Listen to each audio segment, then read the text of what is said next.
द dreamer foundation द्वारा आयोजित द dreamer theatre festival 2025 की आज दूसरी संध्या है। और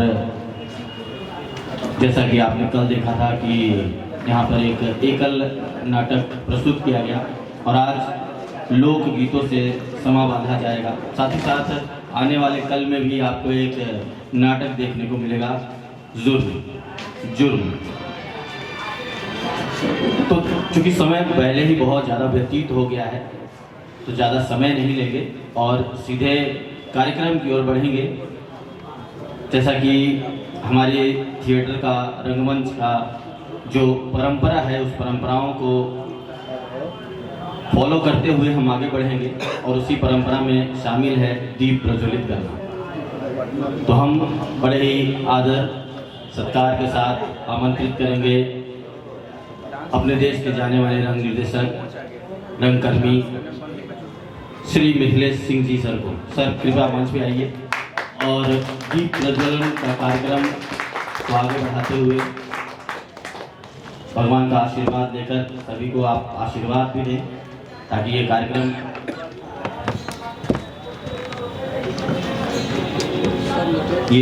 एक बार फिर बताऊं कि ये ड्रीमर थिएटर फेस्टिवल मनाया जा रहा है। और इस संस्था के बारे में एक बात मैं बताना चाहूँगा।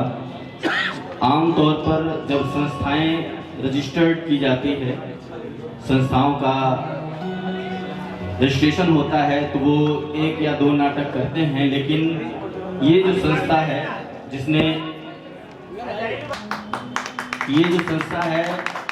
इसी हफ्ते यानी कि इसी सप्ताह में रजिस्टर्ड हुआ है और एक बहुत बड़ा कदम इन लोगों ने उठाया कि ये फेस्टिवल भी मना रहे हैं। काफ़ी चुनौतीपूर्ण था, लेकिन सम्राट ने बहुत जोश और जुनून के साथ इस कार्य को पूरा किया। हम अभी मिथिलेश सर से ये आग्रह करेंगे कि आप यहाँ रहें और अपने द ड्रीमर फाउंडेशन के साथियों से विनती करेंगे कि आप आइए और अपने अतिथि के लिए एक पुष्पगुच्छ और रंग वस्त्र से उन्हें का सम्मान भी बढ़ाएं। साथ ही आइए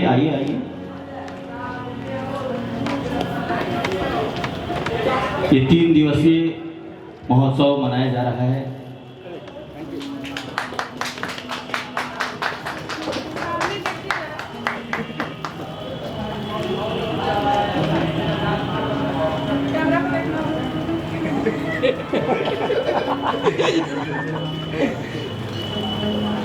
अच्छा करिए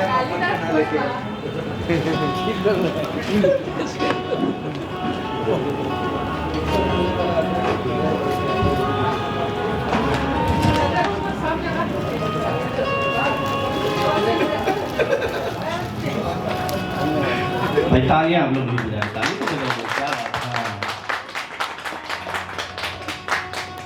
और हम मिथिलेश सर से एक आग्रह करेंगे कि सर आप द ड्रीमर थिएटर फेस्टिवल के बारे में जरूर चंद शब्द कहें। सम्राट भाई ने जो ये कदम उठाया है, इन्हें आप जरूर आशीर्वाद दें, इनके बारे में 2 शब्द। वही शब्द बोल पाऊंगा। सम्राट उपाध्याय ने जो ड्रीमर थिएटर फेस्टिवल का इन्होंने एक जो बीड़ा उठाया है, मैं बस यही कहूँगा कि तेज हवा को कोई आप नहीं रोक सकते हैं, बहती जो तेज धारा है उसको आप नहीं रोक सकते हैं। रोकेंगे तो आंधी पानी तूफान की तरह दीवार को तोड़ देगा। ये जज्बा है, इसको कोई रोक नहीं सकता है। इनके अंदर जो एक जज्बा है, काम करने का थिएटर का जज्बा है, आपको कोई बाधा नहीं पड़ेगा। और एक दिन पहले की बात है कि हमसे मुलाकात हुई, मैं नहीं था तो रविभूषण बबलू थे। इनके मेरे अनुपस्थिति में बबलू भाई ने कल का पूरा कार्यक्रम संभाला। तो मुझे लगा कि सचमुच में हमारे अनुपस्थिति में जो मेरे सपनों को जो साकार करने वाली बात होती है, जो बबलू करते हैं, तो सचमुच में तुमने मेरे सपनों को साकार किया। और ये जो है सम्राट उपाध्याय का जो ये 3 दिनों का फेस्टिवल चल रहा है, इस फेस्टिवल के बहाने जो प्रयास रंग अड्डा था, धीरे धीरे धीरे धीरे मैं ये शहर के लोगों को मैं दिखना चाहता हूँ, जानना चाहता हूँ कि भाई यहाँ भी एक जगह है, एक रंग अड्डा है जहाँ पर आप अपनी कविताओं का पाठ, कुछ गीत संगीत की बात, नाटक भी आप कर सकते हैं। और मुझे दर्शक की परवाह नहीं है। मैं अनिल कुमार मुखर्जी के साथ काम तो नहीं किया हूँ, मैं उनके सानिध्य में रहा हूँ। कभी कभी ऐसा भी होता था कार्य संग्रहालय में कि दर्शक 2-3 ही होते थे, 5 भी नहीं होते थे, लेकिन वो द शो मस्ट गो ऑन के तहत वो नाटक करते थे और नाटक रुकता नहीं। तो भीड़ तो बहुत है यार। अभी मैं वहाँ से आ रहा हूँ, देवघर से मैं यहाँ आ रहा हूँ, तो 5-6 घंटे लगे मुझे पटना आने में और 2 घंटा लगे पटना से यहाँ आने में। तो भीड़ तो है, भीड़ से नहीं, भीड़ से आप अलग हटे कीजिए। तो जो भी यहाँ आदमी है ये भीड़ नहीं है, ये प्रभु से दर्शक है, प्रभु से दर्शक है। तो जो शेष है हमारे लिए यही विशेष है। जो भी हमारे यहाँ पर है, जो शेष है वही हमारे लिए विशेष है। मुझे भीड़ की जरूरत नहीं है। भीड़ से अलग हट के हम लोग काम करने वाली है भाई। भीड़ हम लोग को देखेंगे, हम लोग को भीड़ से क्या मतलब लगा होगा। 1 आदमी, 2 आदमी, 5 आदमी, 10 आदमी भी अगर हमारा नाटक देखता है तो वो दूर दूर तक पहुंचाएगा। और थिएटर में वैसे प्रबुद्ध लोगों की ये विधा है, ये पढ़े लिखों की विधा है ये। तो जितने भी लोग यहाँ हैं वो रंगकर्मी हैं। और चूंकि अभी बिहार दिवस मनाया जा रहा है कई जगहों पे, तो हम रंगकर्मियों का समाज जो जिसको बोलते हैं कि अल्पसंख्यक, तो अल्पसंख्यक से भी अल्पसंख्यक हम लोग की संख्या गिनती में है, लाखों में नहीं है, हजारों में नहीं है, कुछ 100 में है। तो उस 100 में भी अगर इतने लोग क्वेश्चन में हैं तो ये बहुत बड़ी बात है। और सम्राट उपाध्याय के बारे में यही कहूँगा कि आपके अंदर जो थिएटर करने की जज्बा है वो आगे भी जारी रहे।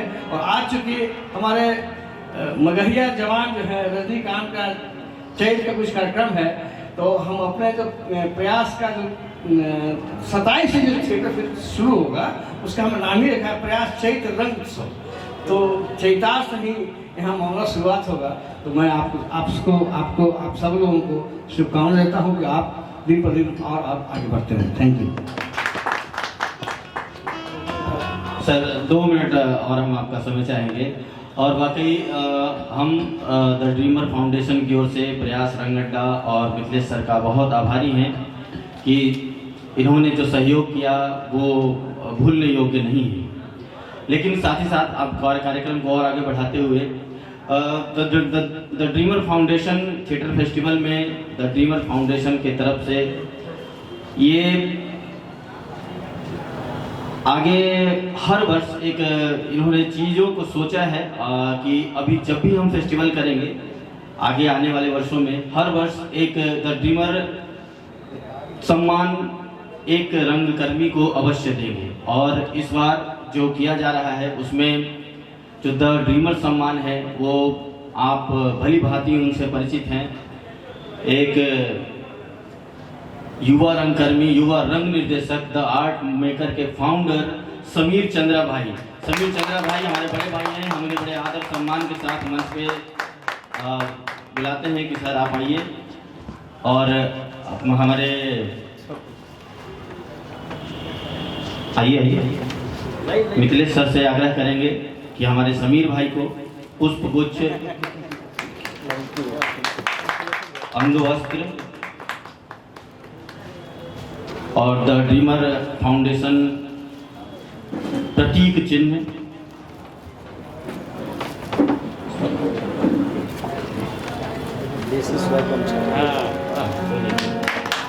और भी है सर द ड्रीमर फाउंडेशन की तरफ से प्रतीक चिन्ह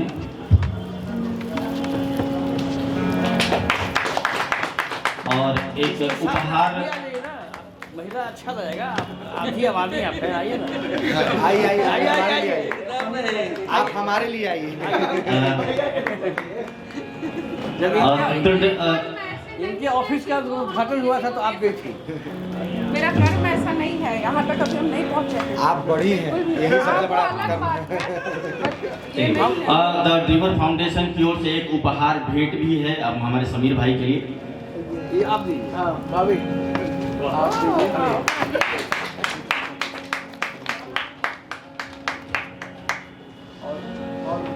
और मैं चाहूँगा कि आप उस उपहार को अभी खोलें और अभी उसको देखें। मुझे लगता है कि ये ऐसा टाइम है और ये सब कुछ समय पर निर्भर करता है। समय सबसे जरूरी चीज़ है। समय का बहुत योगदान है जिंदगी में। और भाभी के हाथों खुलने जा रहा है और हाथ लेंगे। इसलिए दिक्कत है। समय का जीवन में बहुत ही योगदान है। वाह, क्या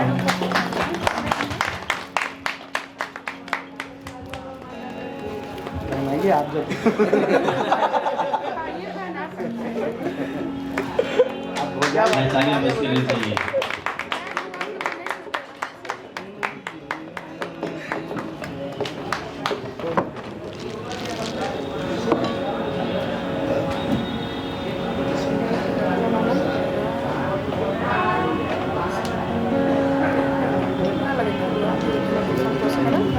एक बार फिर से जोरदार तालियां हमारे समीर भाई के लिए। इनका रंगमंच में, भारतीय रंगमंच में बहुत बड़ा योगदान है और ये लगातार सक्रिय हैं जब से ये रंगमंच से जुड़े हैं। हम चाहेंगे कि समीर भाई भी द ड्रीमर फाउंडेशन थिएटर उत्सव जो मनाया जा रहा है इसके बारे में ज़रूर दो शब्द कहें। नमस्कार, मैं समीर चंद्रा और यहाँ पर उपस्थित आप तमाम सुधी गुणी ज्ञानियों का हम हृदय से आभार प्रकट करते हैं और सब अपने छोटे भाई सम्राट के लिए, आशीष के लिए, रजनी के लिए और बड़े भैया मिथिलेश भैया का बहुत बहुत आभार कि मुझ जैसे अदने से आदमी को इस सम्मान के लिए चुना। और सचमुच सम्मान आपको बहुत ऊर्जा देती है क्योंकि करीब करीब 2 दशक होने जा रहा है लगातार काम कर रहा हूँ और ये लोग ही हैं जैसे मिथिलेश भैया हैं और भी छोटे भाई सम्राट हैं, ऐसे कई सारे साथी हैं जो हमेशा हम जैसे लोगों को जो बहुत स्ट्रगल करके यहाँ तक पहुँचे हैं और उनको प्यार करते हैं, स्नेह देते हैं, तो इसी वजह से हम लोग कुछ कर पाते हैं। और मैं भरोसा दिलाता हूँ कि मुझे दूसरी चीज़ समझ में नहीं आती है। मेहनत बहुत ज़रूरी चीज़ है और रंगमंच में मेहनत सबसे ज़रूरी चीज़ है, तो मेहनत करना ही चाहिए, करूँगा भी और लगातार हमारी पहचान यही होगी। और सबसे विशेष बात ये कि द ड्रीमर फाउंडेशन प्रयास, आप लोगों ने जो ये बीड़ा उठाया है और ख़ास करके ड्रीमर जो हर वर्ष आप यहाँ के किसी मेहनती काम करने वाले युवा को आप सम्मानित करेंगे, सचमुच उनको भी बहुत अच्छा लगेगा और हमारा जो रंगमंच समाज है वो बहुत समृद्ध होगा और निश्चित तौर पे हम आने वाले दिनों में अपने बिहार के लिए, अपने देश के लिए, अपने रंगमंच के लिए, अपने रंगकर्म के लिए कुछ बेहतर कर पाएंगे। तो मेरी शुभकामनाएं, शुभेच्छा द ड्रीमर फाउंडेशन को है, सम्राट को है, उनकी पूरी टीम को है, प्रयास को है। और मुझसे कभी भी कोई भी ज़रूरत जो रंगकर्म से संबंधित हो या कि घरेलू भी, तो हमें ज़रूर मौका दीजिए, मैं आपके काम आ पाऊँ, उसमें भी मुझे बहुत अच्छा लगेगा। बहुत बहुत धन्यवाद, शुक्रिया।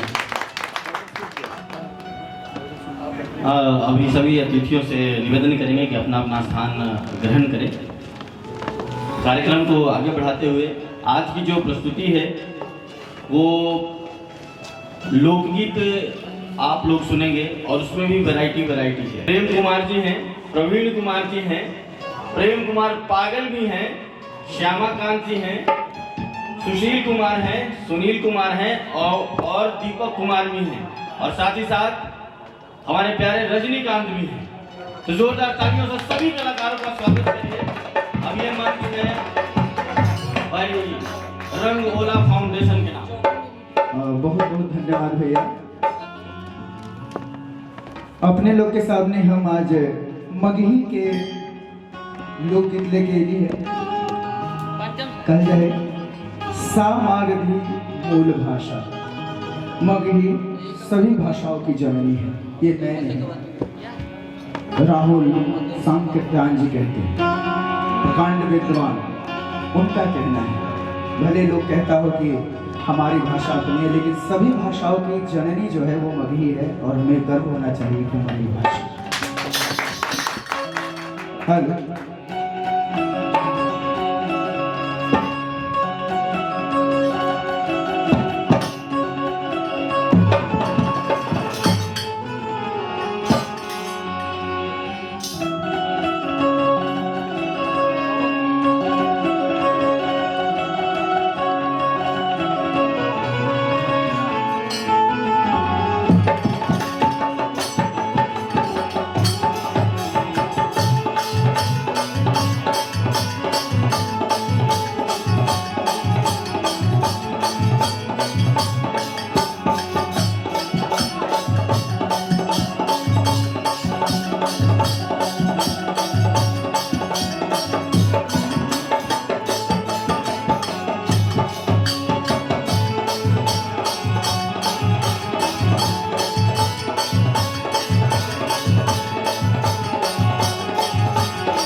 बेंचों को बढ़ा दीजिए भैया।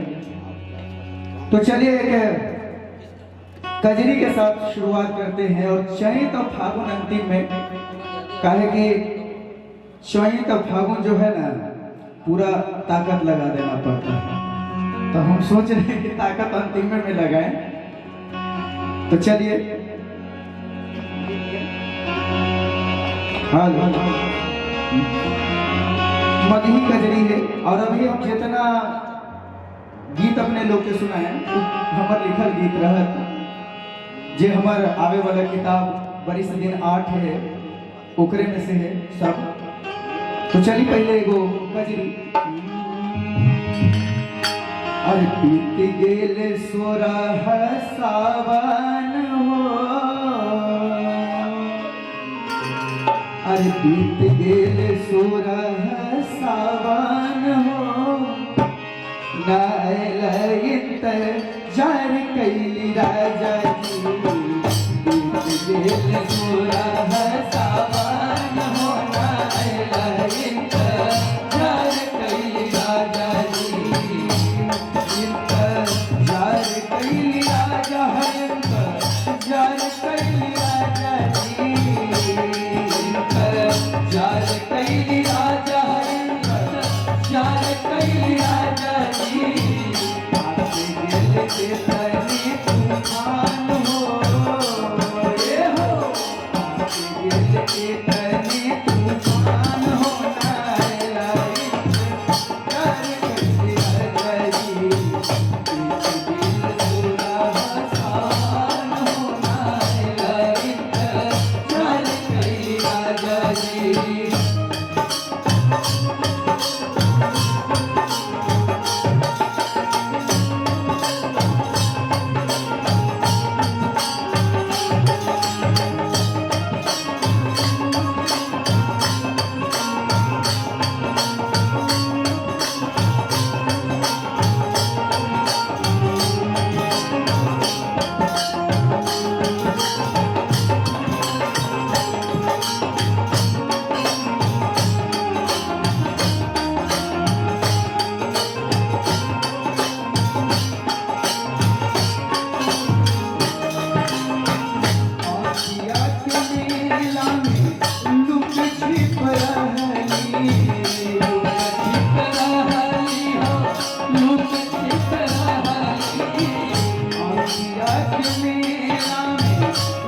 बरखा में नैना रखी भर मारे,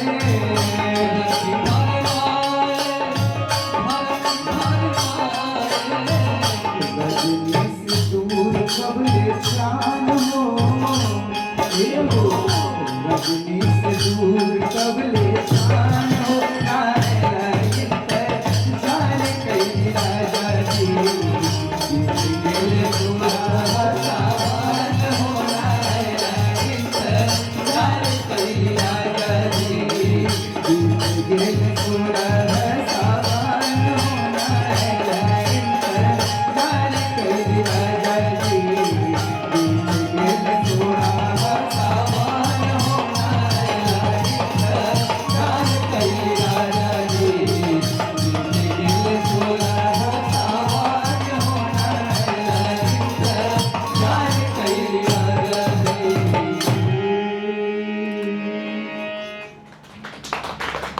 बहुत बहुत धन्यवाद अपने लोग के।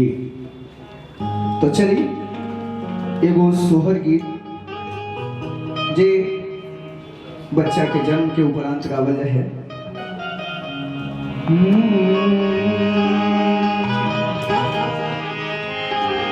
मुट्ठी भर भगिया ले ललाना, पलनवा में डोलई न हो,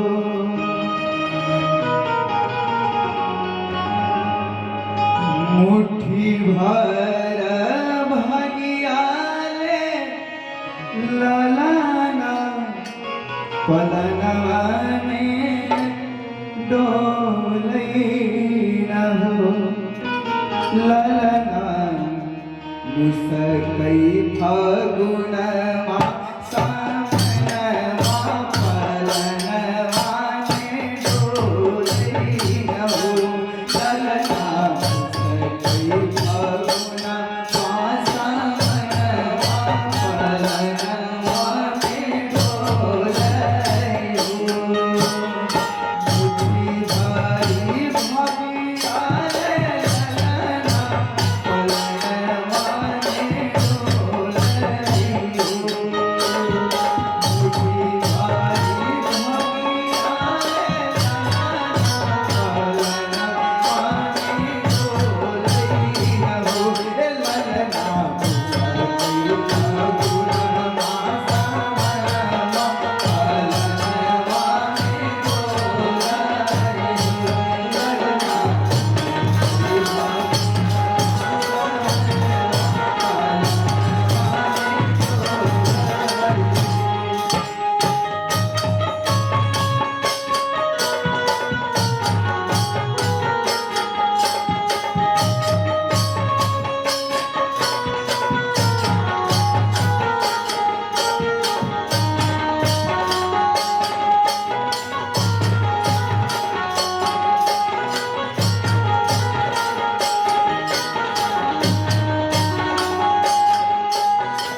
la la la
चलिए मिथिलेश सर के लिए गा देते हैं।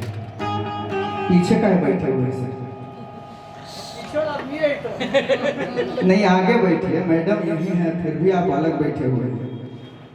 चलिए मैडम के तरफ से हम एगो गाना गाते हैं आपके लिए। हाँ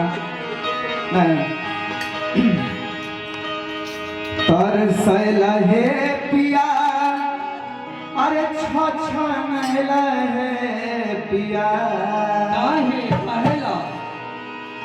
अरे तरसैला हे पिया, अजी छछनैला हे पिया, एगो झुमका लागी हमारा छछनैला हे पिया, एगो झुमका लागी हमारा छछनैला हे पिया, तरसैला हे पिया, छछनैला हे पिया, तरसैला हे पिया, छछनैला हे पिया, एगो झुमका लागी हमारा छछनैला हे पिया, एगो झुमका लागी हमारा छछनैला हे पिया।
करके जाना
हमारे यहाँ जब रोपनी होता था, पहले जब महिलाएं खेत में रोपनी करने जाती थी तो वो गीत गाया करते थे। भाभी जी बोल रहे हैं कि कुछ डांस उस वाला प्रोग्राम नहीं है। काम हम ना करें। हाँ, ना अच्छा। तो वहाँ होता क्या था कि दिन भर रोपनी करना होता था, बारिश होती रहती थी। तो होता क्या कि जब आप संगीत के साथ काम करते हैं तो न थकान महसूस होती है और काम हो जाता है। तो वो लोग गीत गाती थी। तो चलिए एक रोपनी गीत हम सुनाते हैं आप लोगों को। आरे भरल भदोइया में पानिया हो, पियवा पानिया हो, करबो हम न रोपनिया। ना करबो बेचारे शहर के लड़की के लिए ओकरा बियाह हो गेलो गमन, अब रोपनी करते जी ओकरा करे अब हो। आरे भरल भदोइया में पानिया हो, पियवा पानिया हो, करबो हम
चलिए,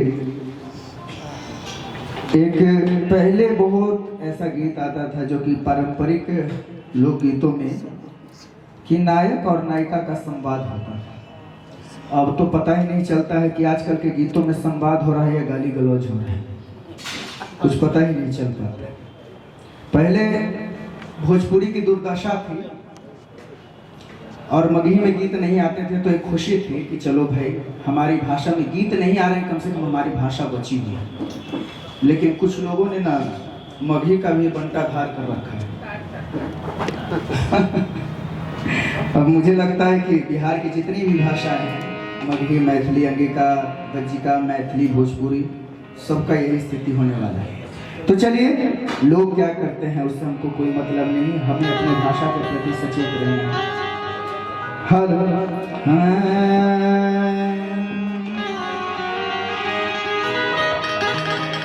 कहाँ में पलाए गोरी,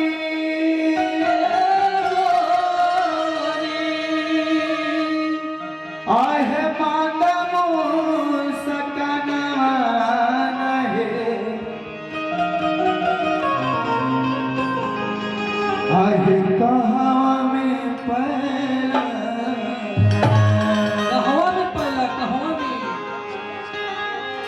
कहवा में पहला, कहाँ में पलाए गोरी, आहे मंगमो सकना है, आहे कहाँ में पला, आहे प्यारी कांचना बदनवा है, आहे कहाँ में पला, पिया हो प्यारी कांचना बदनवा है, आहे कहाँ में पला, कहाँ में पला गोरी, मनमो सकना है, आहे कहाँ में पला,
Hari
जो है ना वो महिला लोग गावा था। महिला लोग काहे गावा था, जब हम गावे लगली है तब हमारा समझ में आया सही में।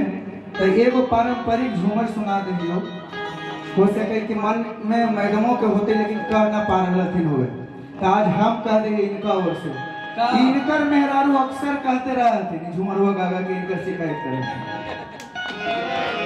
और हमरा लगा कि मैडमों कहिए रहती हो, बाकी कहा थी झूमर जो है ना महिला लोग का बात है शादी में मरवा के चारों पट्टी घूम घूम के देवी स्थान जब पूजा हो जाए तब का है। और झूमर में ज्यादा सुनबा का तो सास ससुर के शिकायत या मर्दाने के शिकायत। हम तो सास ससुरों के सुन ली है मैडम। अरे बुढ़ावा बैठल बैठल बाटा है रसरिया, अब बांधेला बकरिया, तब बुढ़ावा भैंस ना चरावे, अब बुढ़िया लइका ना खेलावे, तब बुढ़ावा बुढ़िया के मनवा ऊपरे ले सोले, तातल जिलेबी खियौले, तब बुढ़ावा बुढ़िया के मनवा ऊपरे ले सोले, तातल जिलेबी खियौले।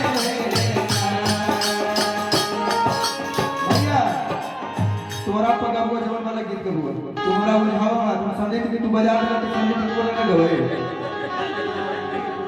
जब जब गावे के बाद कम बजावे ना कर, इनकर ये आदत है। उदय भी बुरा मत मान तू दादरा में गौरव करवा हम करिए। अरे हरियर हरियर मकई के ढाढार, अरे हरियर हरियर मकई के ढाढार, तपिया मिलल करिया, हरियर हरियर मकई के ढाढार, तपिया मिलल करिया, मिलल करिया, खबर दो मिलल करिया, मिलल करिया, खबर दो मिलल करिया, हरियर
हम तुम्हारे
तो चलिए एक से हाँ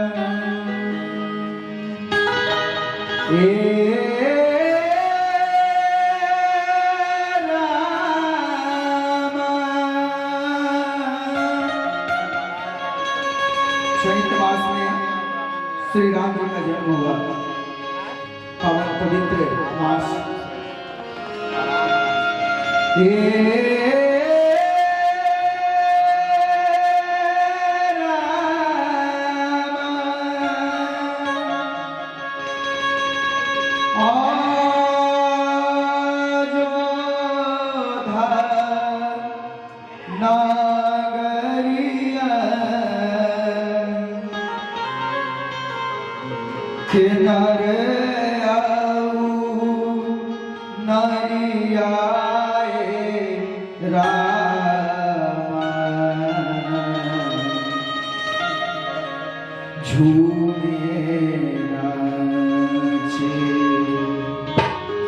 होई गेलै राम के जलमिया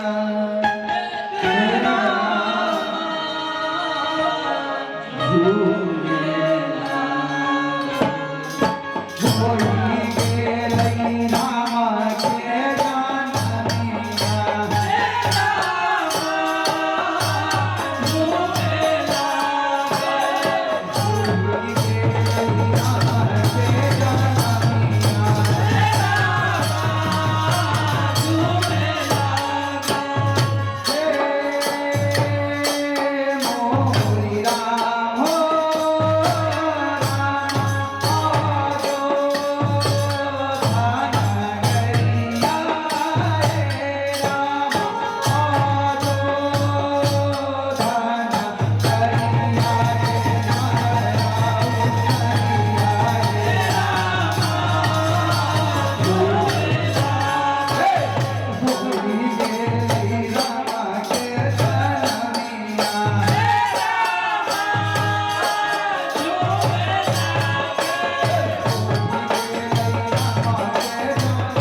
वीर बालवनवा हो रामा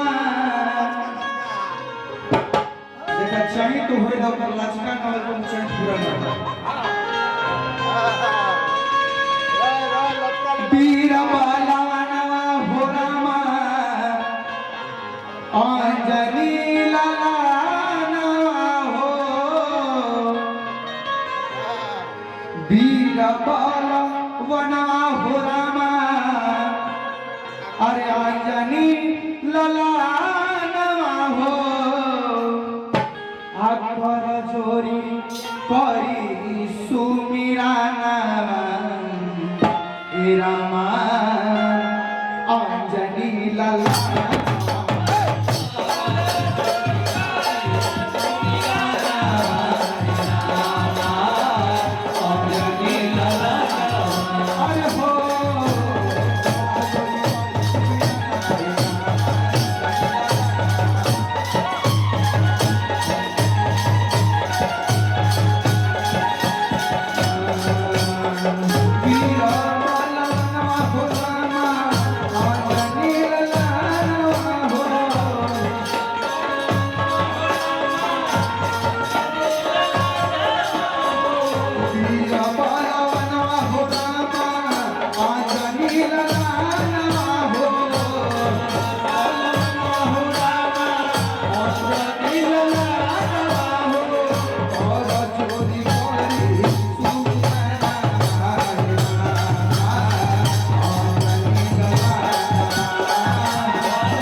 और हम अब द ड्रीमर फाउंडेशन की ओर से सभी जितने भी कलाकार हैं उन्हें एक सम्मान पदक प्रदान करेंगे और साथ ही साथ रंगोला फाउंडेशन को द ड्रीमर फाउंडेशन की तरफ से जो प्रतीक चिन्ह है द ड्रीमर थिएटर फेस्टिवल का वो भी भेंट करेंगे। हम अपने साथियों से आग्रह करेंगे कि कृपया आप सहयोग करें और सभी कलाकारों का हौसला बढ़ाइए, इनको सम्मान करें, हौसला बढ़ाएं ताकि ये इसी तरह से रंग क्षेत्र में जुड़े रहें, लगे रहें, आगे बढ़ते रहें।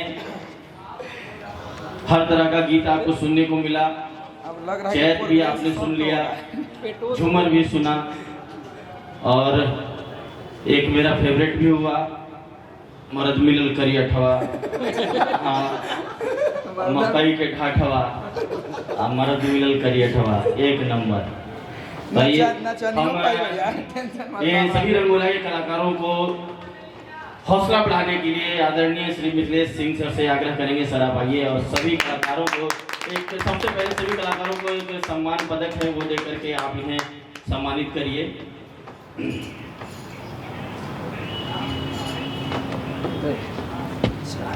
भाई तालियां बजाते हैं, बहुत बहुत वाकई समा बांध दिया आप लोगों ने, हर तरह के गीत सुनाए एक से बढ़कर एक।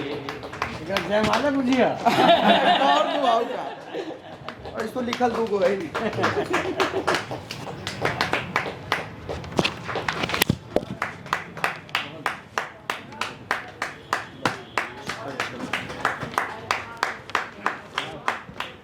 और अब रंगोला फाउंडेशन को हम अपने द ड्रीमर फाउंडेशन थिएटर फेस्टिवल की ओर से अंग वस्त्र देकर और प्रतीक चिन्ह देकर के हम उनका हौसला बढ़ाएंगे और एक और छोटी सी भेंट जी तालियां बजती रहनी चाहिए। वाकई आप लोगों का हम आभार प्रकट करते हैं।